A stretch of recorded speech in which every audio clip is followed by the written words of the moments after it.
Hay ciudades que guardan sus secretos en la superficie. Berlín los guarda 3 metros más abajo. La cámara emerge lentamente desde el subsuelo. Vemos el cielo de madrugada, estrellado, frío. Una ciudad partida en dos por un muro de hormigón que no debería existir, pero existe. Es agosto de 1962. Hace exactamente un año que el mundo amaneció dividido. Berlín Occidental huele a libertad a medias. Huele a café y a escaparate iluminado, a jazz y a miedo. A 400 metros, al otro lado de esa pared gris, hay personas que tienen los mismos sueños, los mismos apellidos, a veces la misma sangre, y que ya no pueden cruzar para contárselos. El muro fue levantado en una sola noche, la del 12 al 13 de agosto de 1961. Los ingenieros de la RDA lo llamaron Antifaschistischer Schutzwall, el muro de protección antifascista. Una pieza de propaganda tan descarada que hasta los propios funcionarios la decían en voz baja. No era un muro para proteger a nadie del exterior. Era para impedir que su propia gente se fuera. Y se estaba yendo. Antes del cierre, 3,5 millones de alemanes del este habían cruzado al oeste desde 1949. El régimen sangraba personas. El muro fue su torniquete. Vemos las fotografías reales. Soldados colocando alambre de espino en plena noche. Ciudadanos berlineses que se despiertan y encuentran su calle cortada. Konrad Schumann, un guardia fronterizo de 19 años, que en un impulso de segundos salta por encima del alambre hacia el oeste. La imagen la tomó el fotógrafo Peter Levin y daría la vuelta al mundo. Schumann vivió el resto de su vida con la culpa del que se fue, con el peso de los que no pudieron. En 1998 se suicidó. 140 kilómetros de hormigón, alambre de espino y miedo institucionalizado. Pero el miedo nunca logró llegar hasta las raíces. Aquí es donde empieza la historia que no aparece en los libros del colegio. Joachim Rudolph tiene 23 años, ingeniero mecánico en formación, delgado, serio, con esa clase de calma que tienen las personas que ya tomaron una decisión y solo esperan el momento de ejecutarla. Cruzó al oeste en agosto del 61, días antes del cierre. Su novia, Evelyn Schmidt, se quedó al otro lado, no por elección. El muro llegó primero. Rudolph contacta con otros estudiantes que tienen historias parecidas. Hermanos separados, padres que no pueden ver a sus hijos, amigos que se convirtieron en recuerdos de un día para otro. Se reúnen en pisos pequeños, hablan bajo, fuman. Sobre la mesa, planos dibujados a mano. ¿Y si excavamos por debajo? No son arquitectos, no son ingenieros de minas, pero la idea tiene una lógica aplastante. El muro llega hasta el suelo. Nadie dijo nada sobre lo que hay debajo del suelo. Lo que viene después es una historia de valor sin uniforme, de ingeniería improvisada, televisión americana, política de Guerra Fría y el olor de tierra mojada que lo impregna todo. Una historia de amor. Varias, en realidad. La fábrica de una antigua lavandería en la Schönholzerstraße, justo al lado de la Bernauer Straße. Sótano húmedo, paredes de ladrillo, olor a moho y a décadas de abandono. Los estudiantes lo alquilan con el dinero que les queda de sus becas. Algunas semanas comen pan con mantequilla para poder pagar. El grupo crece hasta ser aproximadamente 35 personas. La mayoría son estudiantes universitarios de Berlín Occidental, Pero hay también algunos que cruzaron desde el este y que llevan meses buscando la forma de sacar a sus familias. Se organizan en turnos, los que excavan, los que retiran la tierra, los que montan guardia arriba. Un sistema de señales con cuerdas para comunicarse entre el sótano y la calle. El objetivo era excavar un túnel de 145 metros de longitud, 3 metros de profundidad, 70 centímetros de alto, lo suficiente para arrastrarse, emerger en el sótano de un edificio de la Schönholzerstraße Este, al otro lado del muro. Calculan que habrá que mover 180 toneladas de tierra, con cubos, con sus manos. Imaginen lo que es estar allí. El calor húmedo a 3 metros de profundidad en pleno verano berlinés. El olor a arcilla, a raíces rotas, a agua estancada. La linterna de minero proyecta una luz que apenas alcanza 1 metro por delante. El espacio es tan angosto que para avanzar hay que exhalar completamente, vaciarse, como si el túnel te tragara y tú tuvieras que colaborar. Los que excavan escuchan sobre sus cabezas el tráfico de la ciudad, los pasos de la gente. A veces, más cerca, el sonido inconfundible de botas militares, los guardias de la RDA patrullando la franja de seguridad. Se detienen, esperan, siguen. Cavan hacia la libertad de otros con las manos que les duelen, sin saber muy bien si eso los hace héroes o simplemente jóvenes que no saben lo que les puede pasar. Y aquí es donde la historia da su primer giro inesperado. Un corresponsal de la cadena americana NBC en Berlín, llamado Piers Anderton, se entera del proyecto a través de una cadena de contactos en la ciudad. Va a ver a Rudolf y a los otros. Les propone un trato. NBC financia parte de la operación a cambio de los derechos exclusivos para filmar el documental. Los estudiantes debaten durante días. Hay quien dice que es demasiado peligroso que haya cámaras, que cualquier filtración podría hundirlo todo. Hay quien argumenta que el dinero es necesario, que sin él, el proyecto puede no llegar a término. Y hay quien piensa también que si esto funciona, el mundo tiene que verlo.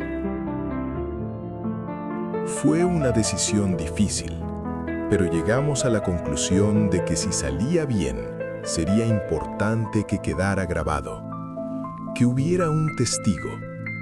Joachim Rudolph, en entrevistas posteriores.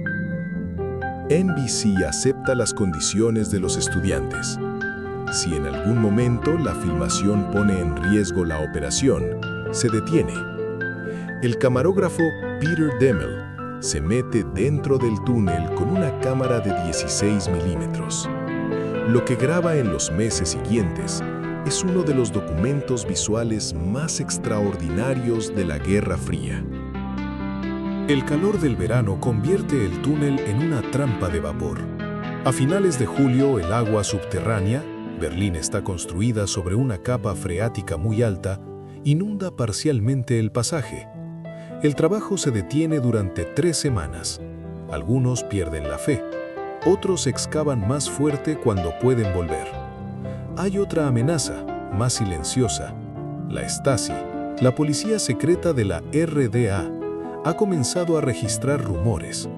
En sus archivos, que hoy pueden consultarse en el Instituto Gauck en Berlín, hay fichas de aquellos meses sobre movimientos sospechosos cerca de la Bernauer Straße. El nombre en la carpeta, Operación Funeraria. Lo que los excavadores no saben es que uno de sus colaboradores, un italiano llamado Luigi Spina, está pasando información al consulado de la RDA. Spina llegaría a ser arrestado meses después, pero en aquel verano sigue entre ellos. La traición, cuando llega, siempre llega con cara conocida.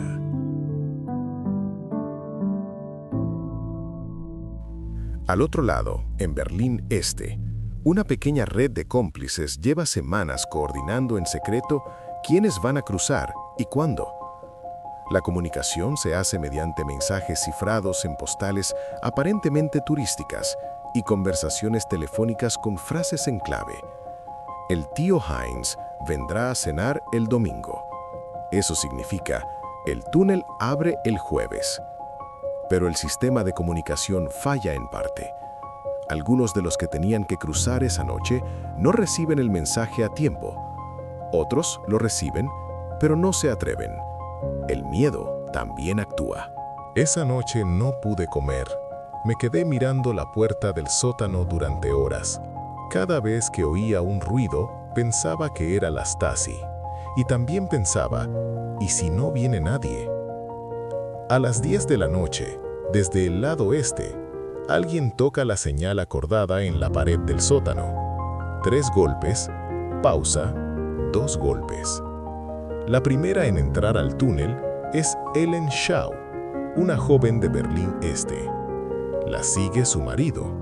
Luego Evelyn Schmidt, la novia de Joaquín Rudolph, la misma a la que lleva 14 meses esperando. Cuando emerge al otro lado y lo ve, no dice nada. Se queda quieta. Él tampoco dice nada. Hay cosas que no necesitan palabras cuando han costado 145 metros de oscuridad. Esa noche cruzan 29 personas. Hombres, mujeres, una mujer embarazada, un bebé. La cámara de Peter Demmel lo graba todo desde el lado oeste. El momento exacto en que cada persona emerge del suelo, como si resucitara.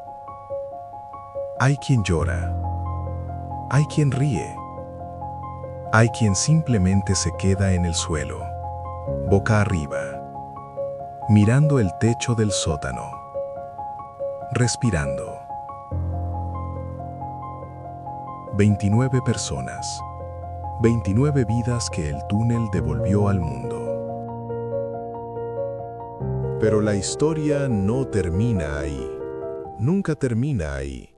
Cuando falta menos de 1 hora para el amanecer, llega corriendo al sótano uno de los mensajeros del lado este. Trae una noticia. La Stasi está en movimiento. Hay patrullas cerca. Alguien habló. O alguien vio algo que no debía ver. Hay familias enteras esperando todavía en Berlín Este para cruzar. Han caminado hasta el punto de recogida. Están a metros de la entrada del túnel. No van a poder cruzar. El túnel tiene que cerrarse ahora mismo o caerán todos, los que cruzaron y los que ayudaron. La decisión se toma en segundos. El túnel se cierra. Tuvimos que dejar a algunos atrás. Eso no se olvida. No se puede olvidar nunca. Tú ayudas a 29 personas y te preguntas el resto de tu vida por los que se quedaron esperando en la oscuridad del otro lado. Los guardias de la RDA descubren el túnel al día siguiente. Lo dinamitan. El cráter permanece visible en la Schönholzerstraße durante semanas como una cicatriz en el asfalto. En Washington, el gobierno de Kennedy es informado de la operación. La reacción es, cuando menos, incómoda. La operación les parece admirable, pero el momento no podía ser peor. Un mes después, el 14 de octubre de 1962, un avión espía U-2 fotografiará a los misiles soviéticos en Cuba. El mundo estará a días de una guerra nuclear. Un túnel con cámaras de televisión americana bajo el muro de Berlín es lo último que Kennedy necesita en su tablero diplomático. La Casa Blanca llama a los ejecutivos de NBC. Les pide que no emitan el documental. Argumentan razones de seguridad nacional. La NBC durante meses guarda silencio. Las imágenes de esa noche quedan en una caja. La libertad, a veces, también tiene embargo.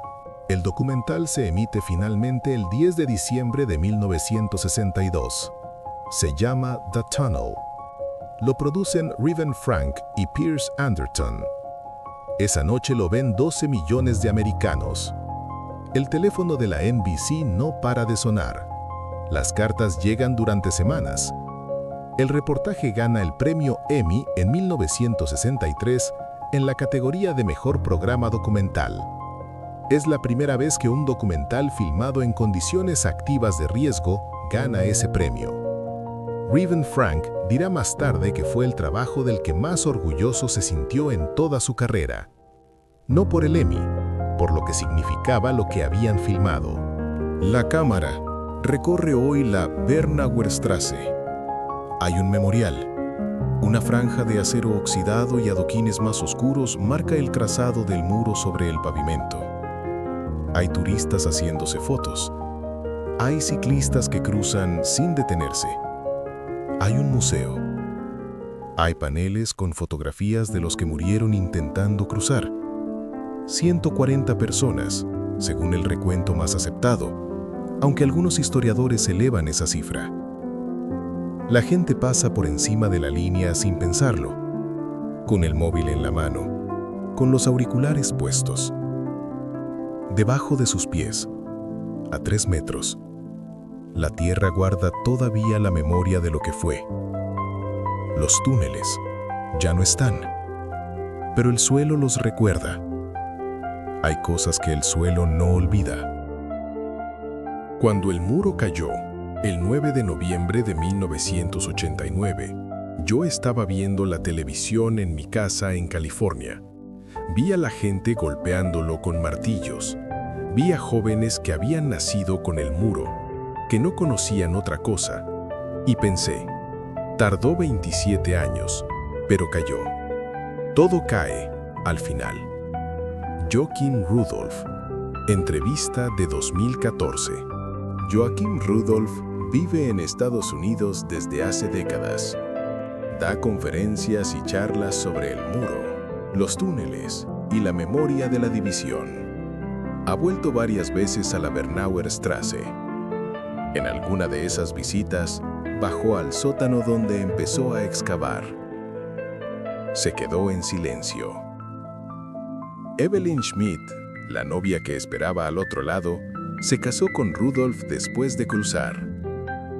Tuvieron una vida juntos al otro lado del muro. Una vida que estuvo a punto de no ocurrir. El camarógrafo Peter Demel guardó durante años las cintas originales en una caja debajo de su cama. Decía que no confiaba en los archivos, que las cosas importantes hay que tenerlas cerca. Luigi Spina, el infiltrado, fue arrestado en 1962 por las propias autoridades de la RDA, que no llegaron a utilizar su información a tiempo. Pasó varios años en prisión en Alemania Occidental. Nadie del grupo supo explicar bien después cómo tardaron tanto en detectarlo. Hay una pregunta que flota sobre toda esta historia. ¿Qué hace que una persona de 23 años decida jugarse la libertad y la vida para ayudar a salir a gente que apenas conoce? ¿Qué hace que alguien se meta a 4 patas en un agujero de 70 centímetros a oscuras, sin saber si el techo va a aguantar?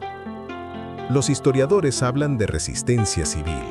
Los politólogos hablan de la incapacidad de ciertos seres humanos para aceptar la injusticia pasivamente. Quizás tengan razón, pero quizás también sea más sencillo. Quizás sea simplemente que hubo personas que miraron un muro y decidieron que ese muro no era el final de la historia, y que empezaron a excavar. Un muro no es eterno. Ningún muro lo es. Lo que sí es eterno es la necesidad de cruzar al otro lado a ver a los que quieres. La cámara baja de nuevo. El interior de un túnel como aquel. La linterna ilumina paredes de tierra apretada. El silencio subterráneo, que no es silencio, sino la suma de miles de sonidos amortiguados por la tierra. Y entonces, al fondo, una luz, pequeña, lejana, del tamaño exacto de una esperanza. La pantalla se oscurece, pero antes del negro absoluto, un último plano. El cielo sobre Berlín de noche. Estrellado, frío. El mismo cielo que vieron ellos cuando salieron del agujero y respiraron el aire del otro lado. El mismo cielo, la misma necesidad, la misma oscuridad que precede a cada amanecer. Hay archivos que nunca debieron abrirse. El siguiente ya tiene tu nombre. Orbe.